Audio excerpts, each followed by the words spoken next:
Here's a story about how I, a chronic overthinker, made this t-shirt. So I made the shirt for my Kickstarter campaign, which is raising funds for a podcast for blind and low vision listeners. So of course I wanted to make something with Braille. I thought, let's keep it short, let's keep it simple. Let's do the initials of my business, Noise Pilot. You've got N and P. Great, there it is. But there's a problem with that. The way that reads is N and P together in lowercase. To be honest, that reads like someone reading a text message saying, no problem. There's got to be a better way. So I searched up the English Braille manual and spent hours reading it to try and figure out how I was going to write this correctly. And it turns out there's a better way of doing it. You have a capital letter indicator, you have the letter N, you then have a full stop, another capital letter indicator, and then the letter P, which reads as the initials for my business, Noise Pilot.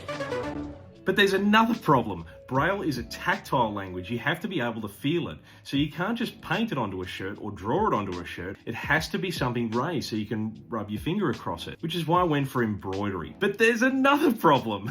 Kickstarter funds are all or nothing. So if we don't reach our goal of $1,500, we don't get the funds and we can't afford to make the shirts. So how can we make the design but safely? Instead of printing directly onto the shirt, why don't we make a series of patches that I will hand cut and singe the edges off with my mate who's making them with me and place them on the shirts later. It's not just more practical, but also I think it looks cooler. And here's the first mock-up. I'm super stoked with it. And if you'd like one, there's still a few shirts left. So go head to the link in my bio where you can learn more about the Kickstarter, buy one of the shirts, or support in another way if you're keen as well.